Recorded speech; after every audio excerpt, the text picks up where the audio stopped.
Second speaker. Can you hear me okay? Great. Okay, so my name is Jerry Byrne. I'm a consultant nurse and a child and adolescent psychotherapist. I'm clinical lead for 3 services: the Family Assessment and Safeguarding Service, which covers 2 counties in the UK, that's Oxfordshire and Wiltshire and Baines. Also Reconnect service in Buckinghamshire, and the Infant Parent Perinatal Service. And I'd just like to thank Martin for inviting me today, but also, of course, Peter and Anthony, Professor Pascal Fearon and Dr. Michelle Sleed, who conducted the evaluation. I'm going to give you some of our findings. Nick Midgley, who clinically supervises the programme, and members of the FAS and Reconnect teams who've worked on the manual and delivered the programme with me in these teams.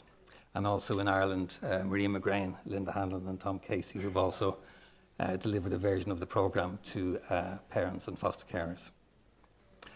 Okay, so we talk about our programme as a mentalisation-based approach to working with parents. We talk to our parents about observing. You're going to learn to observe, understand something of your child a bit better, and learn to communicate with your child, but overall with the aim of increasing your child's security of attachment. We know mentalising is a form of imaginative mental activity about others or oneself. It is implicit and explicit, interpreting the actions of others. It's holding mind in mind, and nowhere is this more important than in the caregiver-infant relationship. Just a word about abuse and mentalising. Peter Fonagy back in 1999 said, "Our reflective capacity is a transgenerational acquisition, and its fragile status indexes a vulnerability to later trauma." Parents referred to FAS and Reconnect services almost invariably have childhood histories of neglect and abuse, and most have already caused harm to their children or previous children through physical abuse and neglect and/or emotional abuse and neglect. These parents invariably love their children, there's no question, they do love their children. They are indignant at being referred. They tell us that they've chosen to parent their children already differently, and that their children are not experiencing abuse in the way they did. And this is largely true. Many of our parents have been sexually abused by carers, for instance. So more often than not, they are right. And their children, nonetheless, have still suffered physical and or emotional abuse and neglect. And this they find hard to accept. We construe these instances of severe child abuse and neglect as a consequence of deficits and or catastrophic failures in mentalising in the parents. Deficits in reflective capacity result in emotional and physical neglect. Catastrophic failures in mentalising involving the mechanism of projective identification often results in physical and emotional abuse. Sexual abuse and child sexual exploitation and acts of ritualistic or sadistic abuse, which we also see, we also assess. We provide an expert witness service to the courts as well, but we rarely conclude that these parents are treatable by our service, and we see this as misuse of mentalising. Often they're very good mentalisers, as you can imagine. One of the things we say to our parents is that at the point at which your child suffered abuse at your hands, we think he or she existed for you as a silhouette in your mind and was ripe for projection. And this is really important in terms of our whole approach to the language of the Lighthouse, which is about illuminating your child. And as Aya so beautifully described this morning, when you have a fully rounded, full colour, moving image of your child as this agent in the world, it's much more difficult to be violent towards this individual with whom you've got an empathic relationship. I used to think that I only came up with this approach about the Lighthouse and the sea as a way of enduring sitting in sessions with parents, denying their abuse. People often say, gosh, you're a specialist centre that works with factitious and induced illness, what formerly known as Munchausen by proxy syndrome. But those of you that have worked with those parents will know they are the most boring patients in the world. They are so cut off. They are avoidant and dismissing of attachment. They have very little recall of personal biography and have very little curiosity about anything. And so for a while I thought, did I just come up with this as a way of surviving the banality and dreariness of my clinical work? And in part, yes. Then latterly I thought, maybe it's the Joycean influence, being a Dubliner, that the Ulysses and Odysseus. But actually, I came across this quote from Hans Blumenberg, a philosopher, German philosopher. Humans live their lives and build their institutions on dry land. Nevertheless, they seek to grasp the movement of their existence, above all, through a metaphorics of the perilous sea voyage. The repertory of this nautical metaphorics of existence is very rich. It includes, what does it include? Coasts and islands, harbours and the high seas, reefs and storms, shallows and calms, sail and rudder, helmsmen and anchorages, compass and astronomical navigation, lighthouses and pilots. Okay, so there's a philosophical background to it too. And I think it's interesting and worth testing whether this appeals to everyone. So we say to our parents, look, we're not going to tell you how to manage or behave towards your children or how many minutes time out to use. Other programs can do that really well. We want to help you develop the skills that will help you understand your child at any time so that you are best able to judge what he needs. And this is very empowering to parents who are in a system where the court has said, you're bad. Once we can see the world through a child's eyes, we say, we can understand and respond more accurately to his needs. And also we'll be thinking about what goes on in our minds as parents, what can get in the way of being able to see a child clearly or in the way of us thinking about our child's needs.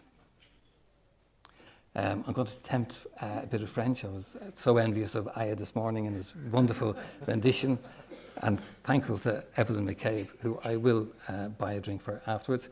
So I'll have an attempt at just this one sentence. Au cours de votre vie, vous étiez au grand large, ayant perdu au nord. Don't know. How was that? Okay.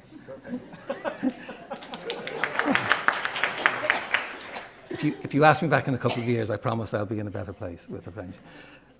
As Evelyn pointed out, it's so much more poetic in French. In English, all your life you've been at sea. We go on to say, you were conceived in an ocean, whether that was a test tube or inside your mother's body, you were conceived in an ocean. And in the beginning, you were also contained. Okay. Indeed. After birth, being held in mind is one of the most important experiences a human being can have. It could literally mean life or death. So we carry on. We say life can be imagined as a dangerous sea voyage. If I'm a child, I need someone to act as my lighthouse, to see me clearly, to keep getting to know me, to be on the lookout for troubled waters ahead, to give me enough light to guide me through, and ultimately to light the light within me so that I can guide myself and others in future, including my own children. Even Geneva has a lighthouse, I spotted. This is on the lake, yes. And this is a famous one in Ireland, on a treacherous coastline, Hook Head.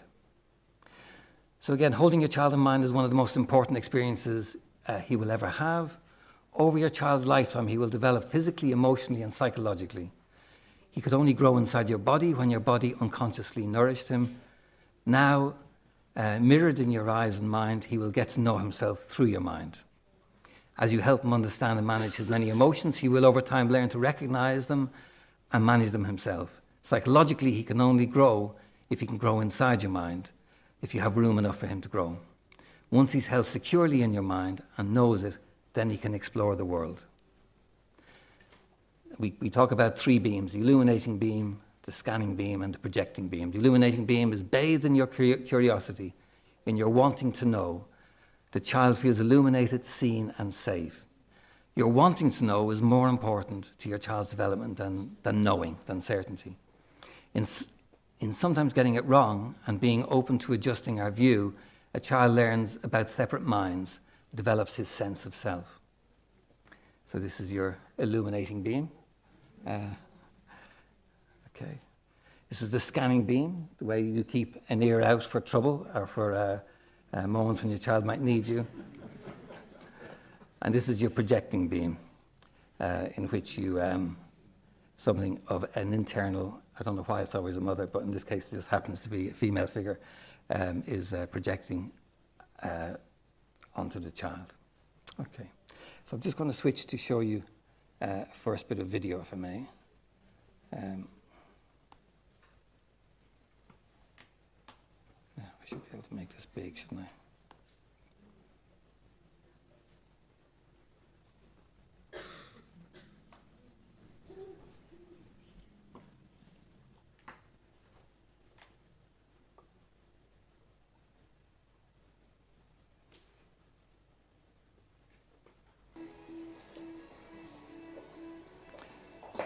So this is the video we show to the parents 1 week and say, try and imagine what's going on for the infant lying on the mat while the mother, say, puts out the washing.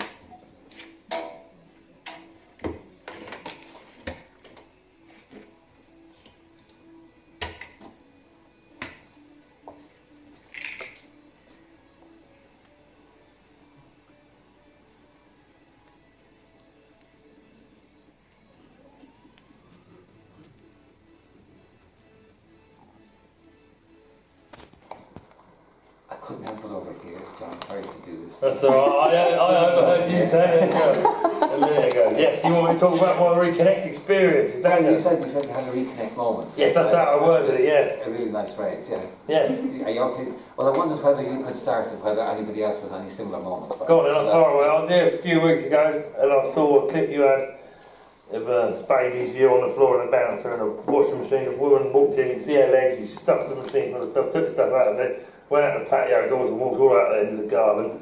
And you lot asked us how the child felt, whether it was worried or scared or whatever. And then I was in the hospital with Riley on my own, wasting time. He's covered in marshmallow, so was I. So no, he wasn't. I want to wash my hands. So I went to the disabled toilet. And normally I'd have just dumped him outside. The door was shut. You know, he probably would have left him out there. But I thought I would conscientiously made the decision, and your clip come up in my brain. I spun his buggy round, held the disabled door open with a buggy so you could see me washing my hands, and I could see it letting in and washing me. Yeah, and also when I was in the canteen, we was eating jacket potatoes again and kept biting the spoons in half, the plastic ones. And I ran out of spoons and I had to go get them. So again, I thought I'd tell him where I was going before I went. Because normally I just wander off, you know. Yeah. And so I reassured him. Yeah. Brilliant. Okay. And I had another almost reconnect moment at home when I was going to go out to the toilet, and it was just him downstairs, and I thought about letting him know where I was going before I did, and I didn't, and he did actually start creating as soon as I was finished doing what I was doing. So. Yeah. That would still count as a reconnect moment for us. Well, just even considering it, but not doing it. Well, yeah, because you were aware. I think what you're doing then is each time you do, you're actually using your own experience to work out what you would do next time. So so even that moment where you're thinking, shall I do this? No, I won't. But you're still open to finding out. I had another moment which you might think is really disturbing. Siobhan thought it was horrifying. Oh my God. I've got 5 children, I've only just realised this, that they've actually got feelings. You kind of think of them as just being like little things that need all your attention and cleaning and drain you of all your energy, but they do actually feel the same thing as we do, you know, if not more, I don't know. And also something that she was having a go at one of my daughters, a 5-year-old, something chronic I could hear. I was out in the garden with the other ones and she was having a right go at her, you know, she was being in pain. And my 2.5-year-old, he said, "Mummy's angry," he said. He said, "Mummy's angry." You could describe the feeling. Yeah, he did, and the other morning he described it, he was happy because he come down and he was bouncing about and he said, "I'm happy," you know, he said, "Have a nice night's sleep," So Tyler's understanding the feelings. He's understanding his feelings now. Yeah. Better, and he's understanding Mummy's feelings and able to name them. Exactly, yeah. I'm wondering how the interpreters are doing. Say again? I wonder how they are doing translating. Well, hopefully, I'm not sure. I did transcribe the thing and give it in transcription, so hopefully that's that's intelligible at least. Yeah. Okay. Just a very brief word about the roundels. So with regards to the secure attachment, there are 3 roundels: safe harbour, which we're going to change. It looks a bit too idyllic at the moment. The parents tell us a boat coming into dock, limping in, is going to be more suitable. Troubled seas, because to be secure, our parents are very surprised when we say, what's it like to be lost? What's it like to feel secure? And they describe all these lovely things. They say, no, actually, secure means that when you're lost, you know you're lost. When you're frightened, you know you're frightened. When you're sad, you know you're sad. And you may just about have an idea or a faith that if you connect with someone, you might be able to feel better about oneself. And then exploration, of course, captured in the. So this is safe harbour. Again, I say we're going to change that. Troubled seas and exploration. Okay. Insecure conflicted attachment. There are two roundels. We say, what happens when you're not attending to your child and he feels your absence? Well, he turns to piracy and attacks the lighthouse, or battleships and attacks a sibling. So that's piracy coming back at the lighthouse, and battleships between siblings or peers. Disorganized attachment, there's an image that relates to, because not only are we wanting the parents to map where their child is at any point on this seascape, we're also wanting them in the course of the program to map where they are and where they were in their own childhood. So we do a lot of reflection on who was your lighthouse, and not surprisingly, what we find for many of them is that there were very few guiding lights along the way that were actually safe, and they will have suffered past trauma. So this relates to their past trauma and possible traumas that the infant may already have suffered. And the concept of a wrecking light, you know what a wrecking light is? It's where pirates used burn a beacon to lure ships to rocky shore so that they would be wrecked. And again, that's a concept or a metaphor we offer for the abuse that many of the parents have suffered. So that's the trauma. That's the wrecking light. Night seas. I'm a Tavistock Kleinian child and adolescent psychotherapist, so I have to get the unconscious in there as explicitly as possible. And so the little boy's in a boat above a mermaid and an octopus. And in each time we look at a roundel with the parents, we give them the images first off and just ask for responses in. And I'm always amazed at how I continuously underestimate how poetic and fresh and new many of their responses will be. So one parent saying, the mermaid is trying to protect the child from this monster underneath. Something I hadn't conceived of myself, although I was part of designing the image. And then one that speaks very powerfully to most of our parents, because again, as I said earlier, in attachment style, they will be dismissive. And round about halfway through the 20-week program, we touch on the raft and avoidant attachment. So we show this image, get their responses. Again, very rich and very beautiful about lost. We did have a dad, actually, again, just thinking about Aya's concept of the mask protecting the child from what the adult might be seeing. And this is a father who had inflicted severe brain damage on a previous child, and he was working with us on his current child to see if he could have a different outcome and this time remain within the family. And he said, when I'm on the raft, I know everybody else is safe. It's interesting. In this session, we show it, we gather in responses, then we show a strange situation of avoidant attachment and explain what's going on for the child beneath this suppression of emotion. And then we show a video of a man in his 60s, personal friend of mine who volunteered to do this, reflecting on his experiences in a Catholic boarding school and the way in which it shut him down emotionally, impacted on his first marriage, and the work he had to do to open up, and in a second marriage, with a second daughter, then has a very different relationship. And we also have a video of him talking about a very positive encounter with his daughter. So we try and give it a view from the cradle and from looking back from older age, if you like. And around about this session, a lot of parents really now get the program and say, okay, yeah, I've been on the raft all my life, actually. That's where I've been. Okay. I may come back to this video clip if there's time. So just to say, we did a pilot evaluation. The program is embedded in 2 of my services. We're on the 8th group. Each group since 2014 is being evaluated independently by Anna Freud Centre UCL, led by Pascal Fearon and Dr. Sleed. This is the evaluation report in November. If Dawn was embarrassed this morning about giving you data from 28 patients, I should be mortified that I think we've only got 16, so I do apologise. But we have just submitted a first grant application, hopefully for a pilot RCT. Outcome measures, looking at the quality of parent-infant relationship, the parent-infant relationship global assessment scale from the referrer. We clocked the child protection, child in need status.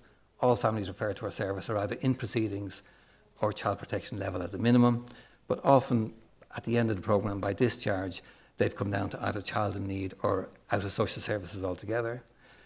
Parent-infant sensitivity, NICH or NICHD scales. It's rated by clinician, but also the researchers at the Anna Freud blind rate it, so they can't tell if it's before or after treatment, etc. Parental mental health, BDI, GAD-7, parenting stress index, I think. The optional is the core, and then with regards to parenting, the parental self-efficacy scale and the parent development interview, which many of you will know is an adaptation from the adult attachment interview and allows for the rating for reflective function, particularly about the child. Referral criteria, well, there has to be child under 2 in Reconnect.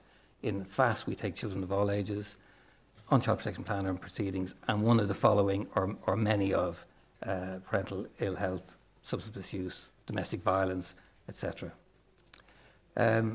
So treatment input, all families are offered the 20-week group, fortnightly individual, and video interactive guidance, usually as a follow-up afterwards, 6 sessions.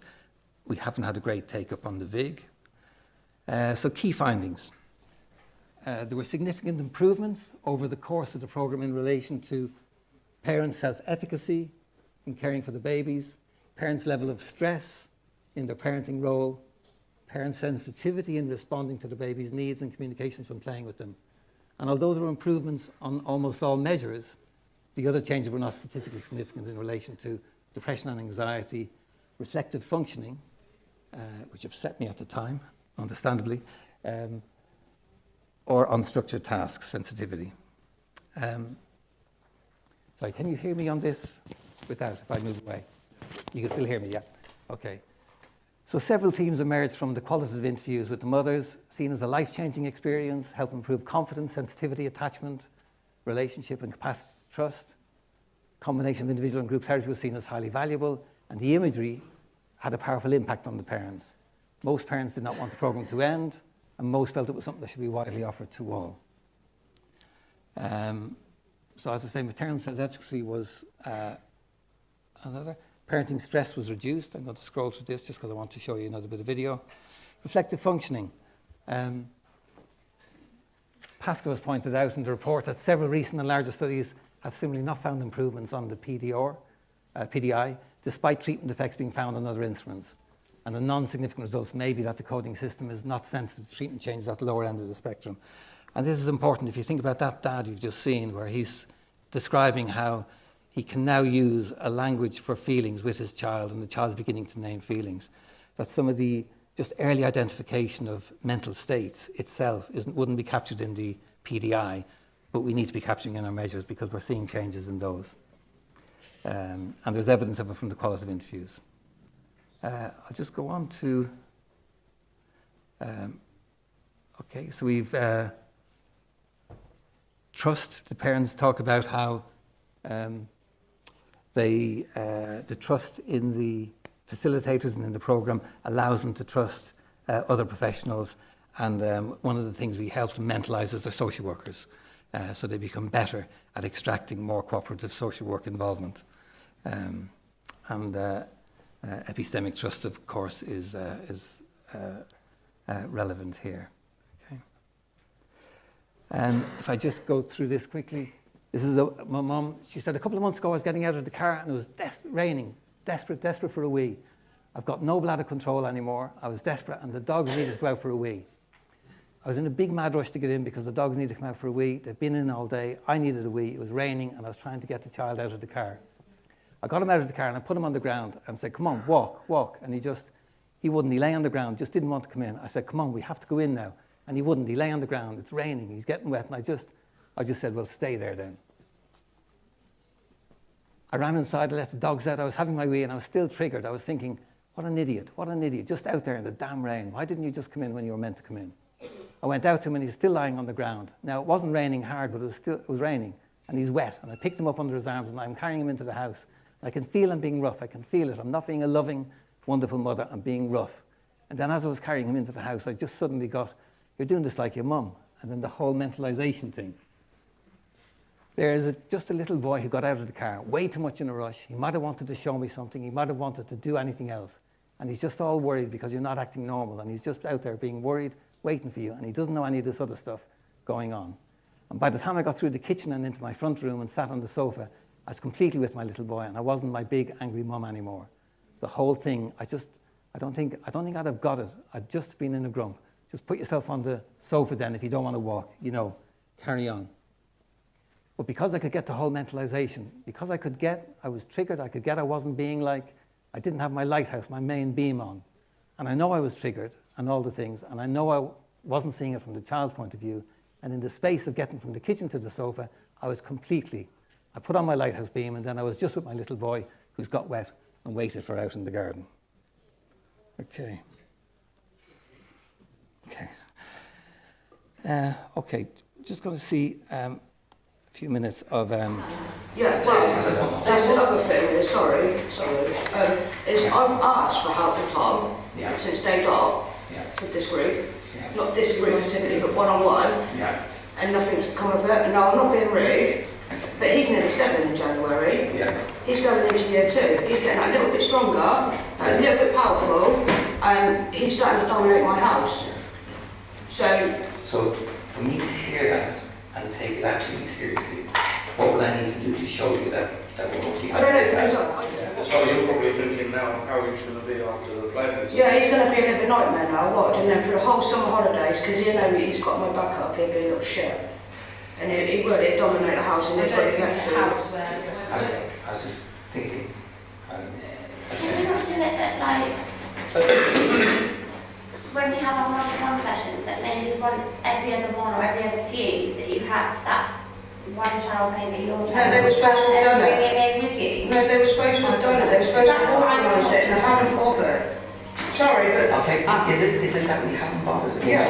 Okay, that feels like, just to go back to mentalising, a non-mentalising assumption.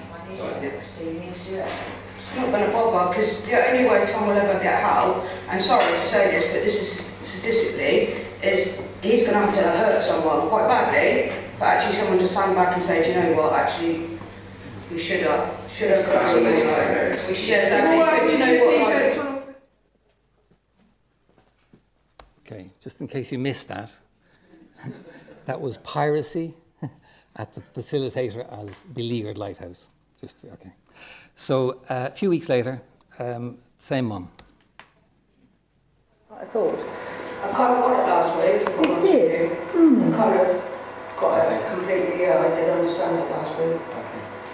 Tell us what did you understand? Because I thought Thomas didn't like me personally. Like, I just didn't think he liked being at home. Do you know what I mean? Couldn't cope in the sense, because he's golden at school. Yeah. But you get him out of school and he's a little shit. But I kind of got it, that he does feel secure, and that's why he is at home. Because he knows he can let go. And there's no severe consequences as such. And I did get it, and I have like kind of turned things around in the house. Yeah. It's not perfect. No, that's a big change. Yeah, before I used to just use it with them. Yeah. And now I kind of like bite my tongue. And to be fair, you can see improvement. Because where I was getting loud, he was getting louder. I was getting frustrated, he was getting more and more frustrated. But touch wood, it has been a lot better, and bedtime's been a lot calmer. And that might be a kind of really good example of the thing we want to talk about today a bit more, which is the projecting beam. So that's where on the third drawing, if you've got a child who,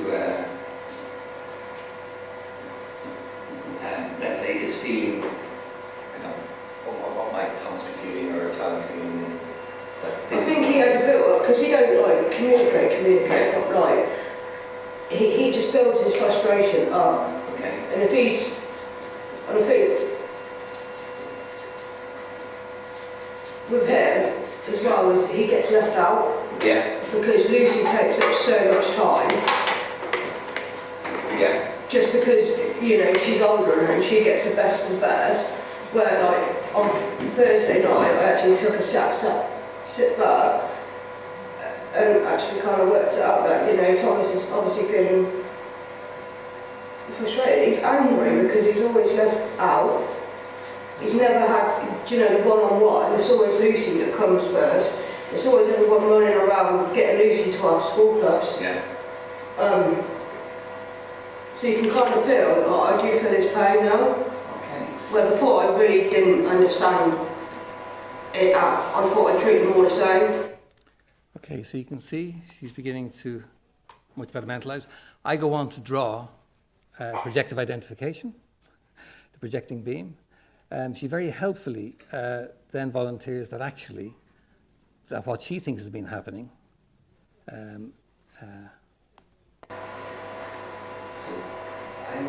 in the past, when you went, Thomas, what would you be feeling towards him? Anger. Anger, okay. Confusion, like, why do you keep doing this now? Yeah. Yeah, and that's another point, that you bring it back to something that the keep doing makes me think your mind's gone back to lots of other things, not just this one thing. Yeah. And in that moment, how are you seeing him? How do you see him? What's he look like to you when you're angry at him and you think he's done this terrible thing? How do you see him? Don't see him as a little boy, if I'm honest. Like, Yeah. see him like, it's hard. Yeah. It's hard to see him as a devil's child. Like, you've been, like, I've given you all this and more, and this is, why are you doing this? Like, Okay. So he's like a devil child with a full Yeah. tail, okay, and horns, yeah. Jerry, we must send you to art classes. Okay. Perhaps the other reason I've hit on the images and commissioned a children's illustrator was because of my inability to draw. But she then very helpfully goes on to say that actually he reminds her of her brother when her brother used to beat up on her when she was young. So we got it lovely. So what we in this session about projecting beam, we show a clip from this is where a dad says she actually says, I said, gosh, could we have got you to this place sooner, remembering how virulent her attacks were just 5 weeks earlier. And she said, no, I don't think it was you. I think it was me, actually. I needed to admit that I had a problem. And another dad says, that's true of all of us. We all thought it was the kids, not our fault. So I don't know if you remember this movie, Kramer versus Kramer. So we role play. This is a dad loses it with a child, throws him on the bed, calls him a shit. And then we role play with the parents involved or directing. And when it comes to my role playing being the dad and needing to talk to a friend, Emma volunteers. Did you hear me? Okay. Now you listen to me. Hold it right there. You put that ice cream in your mouth and you are in very, very, very big trouble. Don't you dare go anywhere beyond that. Put it down. I am not going to say it again. I am not going to say it again. I can't. Ow! Don't you kick me. You're no more game, pal. You are a spoiled, rotten little brat. And I'll tell you right now, I hate you back, you little shit. I'm all you've got.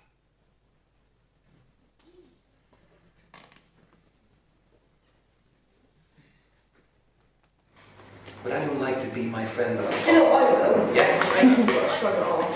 No. Take it on the chin. Okay, because you all have shit days. We all have shit days where they hate us, we hate them. Do you have days like that? I think so, yeah. As a parent, you have to. You have to have the good with the bad. And, you know, he's probably obviously feeling a bit frustrated in himself, and you're the closest thing to him there and then, and he's just took it out on you.